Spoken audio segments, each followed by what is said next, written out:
Hello friends, स्वागत है आप सबका हमारे यूट्यूब चैनल द वैदिक गुरुज में। आज वैदिक गुरुज कक्षा 10वीं के लिए हिंदी मीडियम बच्चों के लिए प्रश्नावली 14.2 के पहले 2 सवाल हल करने जा रहे हैं, जो कि आधारित हैं बहुलक के ऊपर। इसमें हम आपको सिखाएंगे कि बहुलक कैसे ज्ञात करते हैं, और पिछली प्रश्नावली में हमने जो माध्य सीखा था उसको भी रिवाइज करेंगे। तो आइए शुरू करते हैं। देखिए, पहला प्रश्न है प्रश्नावली 14.2 का। लिखा है, निम्नलिखित सारणी किसी अस्पताल में एक विशेष वर्ष में भर्ती हुए मरीजों की आयु को दर्शाती है। हमें इन आंकड़ों के लिए बहुलक और माध्य 2 चीजें ज्ञात करनी है। देखिए, हमें क्या गिवन है, हमें दे रखा है एक तो वर्ग अंतराल कि 5 से 15 वर्ष की आयु के जो मरीजों की संख्या है, रोगियों की संख्या वो 6 है। 15 से 25 वर्ष के आयु के रोगियों की संख्या 11 है। 25 से 35 वर्ष के आयु के रोगियों की संख्या 21 है। इस प्रकार से, ठीक है। हम सबसे पहले इसमें माध्य ज्ञात करेंगे, और माध्य ज्ञात करने के लिए जो सबसे पहला स्टेप होता है, आपको पता है, वो होता है मध्य बिंदु ज्ञात करना। मध्य बिंदु का मतलब होता है एक्सआई। एक्सआई कैसे ज्ञात करते हैं आप? जो भी वर्ग अंतराल हैं उनकी निचली और ऊपरी सीमा दोनों को प्लस करके 2 से भाग करते हैं। तो देखिए, 15 जमा 5 20, और 20 को 2 से भाग करेंगे तो 10। फिर 15 जमा 25 40, और उसको 2 से भाग करेंगे तो 20। और देखिए, आप अगर ध्यान से देखें तो ऑब्जर्व कर सकते हैं कि जो वर्ग अंतराल है वो 10-10 का है सभी में। तो मध्य बिंदु में भी 10-10 का अंतर आएगा। 10 20 30 40 50 60, इस प्रकार से, ठीक है। अब हमने क्या ज्ञात करना है? प्रत्यक्ष विधि के अनुसार एफआई और एक्सआई का गुणनफल। तो देखिए, ये हमारे पास एफआई वाला कॉलम है, ये एक्सआई वाला, इन दोनों को गुना करके लिख देते हैं। 10 गुना 6 60, 11 दूना 22 220, 21 तिया 63 यानी 630, 23 चौके 92 यानी 920, 14 पंजे 70 मतलब 700, और 5 6 30 मतलब 300, ठीक है। ये आगे हमारे पास, इनका हम योग कर लेंगे, प्लस करेंगे इनको, तो आएगा सिग्मा एफ आई एक्स आई। इनका सबका जोड़ कर लेते हैं। देखिए, 0 आएगी पहले यहाँ पर, और उसके बाद 2 और 3 5 और 2 7 और 6 13 का 3, और 1 कैरी हो जाएगा हासिल आपका। 7 और 3 10 9 19 और 6 25 और 2 27 और 1 28, यानी 2830 सिग्मा एफ आई एक्स आई आ गया। और दूसरा कॉलम जो हमें प्लस करना होता है वो ये है सिग्मा एफ आई, यानी बारंबारता, जो रोगियों की संख्या दे रखी है, इनको प्लस कर लेते हैं। देखिए क्या आएगा, 5 और 4 9 और 3 12 और 1 13 और 1 14 और 6 20 की 0 हासिल 2 2 और 1 3 और 2 5 और 2 7 और 1 8, यानी 80 आ गया ये।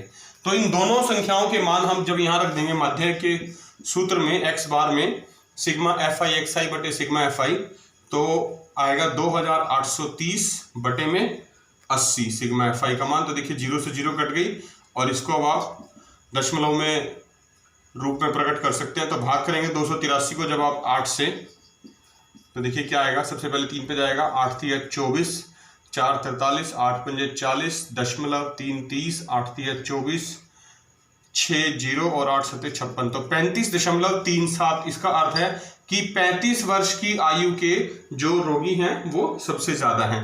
तो ये हमारे पास माध्य निकल आया। अब हम बात करेंगे बहुलक की। देखिए, हमने माध्य ज्ञात किया था इस प्रश्न में, माध्य हमने निकाले था 35.37 आया था। अब बात कर रहे हैं बहुलक की।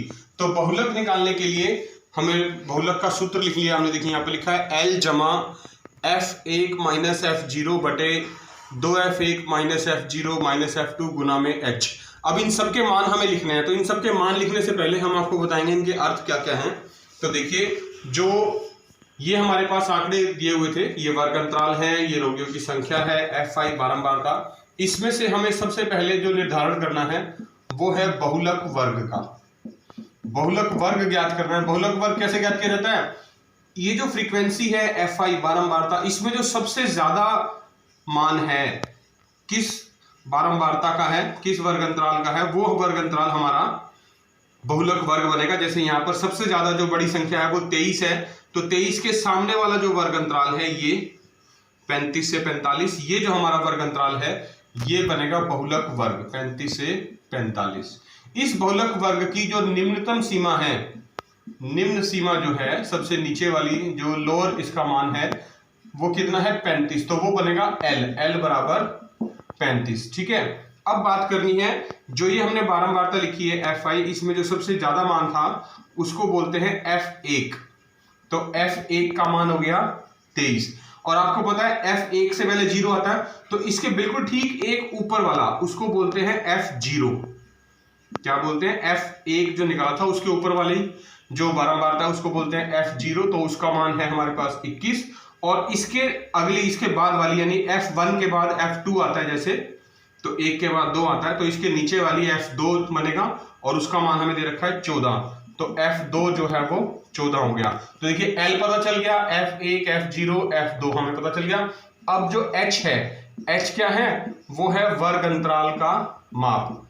वर्ग अंतराल माप के कितना वर्ग अंतराल है हमारे पास? तो देखिए देखने से पता चलता है 10-10 का है, तो H का मान 10 आ गया। तो ये सारी संख्याएं ज्ञात करने के बाद जब हम ये सारे मान यहां इस बहुलक वाले सूत्र में रख देंगे तो हमारे पास बहुलक का मान निकल आएगा। देखिए सबसे पहले L का मान रख रहे हैं 35 जमा F1 हमारा 23 आया है, माइनस F0 के स्थान पे 21 बटे में 2F गुना 23, F1 का मान माइनस F0 के स्थान पे 21 और F2 के स्थान पे 14, और गुना में H वर्ग अंतराल का माप था वो था 10।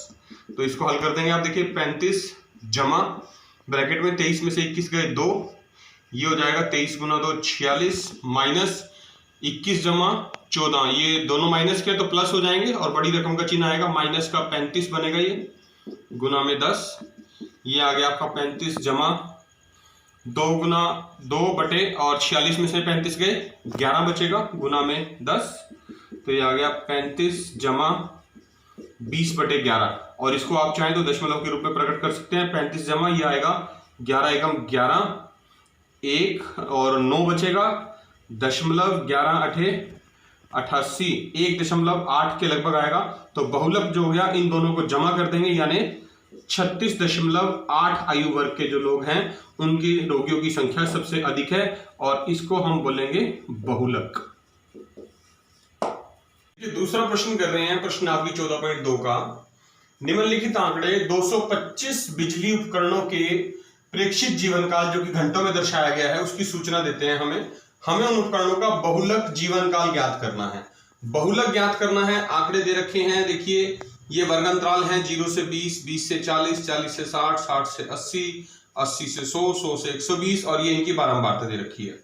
हमें बहुलक ज्ञात करना है। बहुलक ज्ञात करने के लिए जो सबसे पहला स्टेप है आपका वो क्या है कि हमें बहुलक वर्ग ज्ञात करना है। बहुलक वर्ग अंतराल कौन सा होगा? जिस वर्ग अंतराल के सामने वाली जो बारंबारता है फ्रीक्वेंसी सबसे अधिक होगी। तो देखना सबसे ज्यादा फ्रीक्वेंसी किसकी है, देखिए ध्यान से, इसमें Fi वाले कॉलम में सबसे ज्यादा फ्रीक्वेंसी 61 है और उसका वर्ग अंतराल है 60 से 80। तो ये बहुलक वर्ग हो गया 60 से 80, ठीक है। इसमें जो निम्न सीमा है L लोअर लिमिट वो हमारी 60 हो जाएगी, वो L का मान आ जाएगा बहुलक के सूत्र का, और इसी को हम मान लेंगे F1। F1 जो सबसे अधिक बारंबारता है F1 Fi उसका मान है 61, यहां पर 1 से पहले 0 आता है तो इसके एक ऊपर वाली को F0 से दर्शाएंगे, F0 आ जाएगा फिर हमारा इस प्रकार 52, और 1 के बाद 2 आता है तो F1 के अगली बाद वाली यानी इससे नीचे वाली F2 होगी और उसका मान है 38, तो F2 हो गया 38। और H जो है वो क्या है हमारे पास, वो होता है वर्ग अंतराल का माप, वर्ग अंतराल माप। तो वर्ग अंतराल का माप कितना है यहां पर देखिए हमें दिया हुआ है वो 20-20 का है, तो H का मान 20 आ गया। अब ये सारे मान हमें पता चल गए तो हम यहां सूत्र में रख देते हैं बहुलक के। देखिए L का मान 60 है जमा F1 61 माइनस F0 52 बटे में 2 गुना F1 यानी कि 61 माइनस F0 52 माइनस F2 38, और गुना में H है वर्ग अंतराल का माप यानी 20। इसको हल कर देंगे तो बहुलक आ जाएगा हमारे पास। देखिए 60 जमा 61 में से 52 चले जाएंगे आपके पास तो कितना बचेगा 9 बटे में 61 गुना 2 करना, यहाँ पर देखिए 2 एकम 2, 2 छिके 12, 122 आएगा, माइनस इन दोनों को जमा करना है 50 और 30 80 और 10 90, और गुना में 20, तो ये हो गया 60 जमा 9 बटे 122 में से 90 घटा देंगे 32 बचेगा, गुना में 20, तो ये आ जाएगा 60 जमा, ये काट सकते हैं आप 2 एकम 2, 2 0, और ये 16 दूना 32, तो ये एक और कट जाएगा, 2 पंजे 10, 2 अठे 16, यानी 9 पंजे 45/8 आ जाएगा। और जब आप इसको 60 जमा 45/8 को दशमलव प्रकट करेंगे तो आएगा 5.625, और आप इसको जमा कर देंगे तो ये 65.625 जो है ये बहुलक आ जाएगा। तो देखा बच्चों आपने, ये थे प्रश्नावली 14.2 के पहला और दूसरा सवाल, जिनमें हमने आपको दिए हुए आंकड़ों का बहुलक कैसे याद करते हैं सिखाया है। आपने बहुलक के सूत्र को अच्छी प्रकार से याद करना है और सभी संख्याओं के मान ध्यानपूर्वक याद करने हैं। आपने इस वीडियो को पूरा देखना है, लाइक जरूर करना है, कक्षा 10वीं के सभी बच्चों के साथ शेयर भी करना है ताकि सभी बच्चों को इसका लाभ मिल सके। और अगर आप चाहते हैं कि आने वाले वीडियो सबसे पहले आप तक पहुंचे तो हमारी आपसे एक ही रिक्वेस्ट है, आप अभी वैदिक गुरुज का चैनल यूट्यूब से सब्सक्राइब जरूर करें और बेल आइकन बटन दबाना ना भूलें। वैदिक गुरुज आपसे बार बार एक ही रिक्वेस्ट करते हैं, आप अपने घर में रहें, सेफ रहें, सुरक्षित रहें, स्वस्थ रहें। वैदिक गुरुज आपके अच्छे स्वास्थ्य की कामना करते हैं और आपसे ये रिक्वेस्ट करते हैं कि आप खूब मन लगा के पढ़ें और जुड़े रहिए वैदिक गुरुज के साथ। बहुत जल्द फिर मिलेंगे, तब तक के लिए थैंक यू।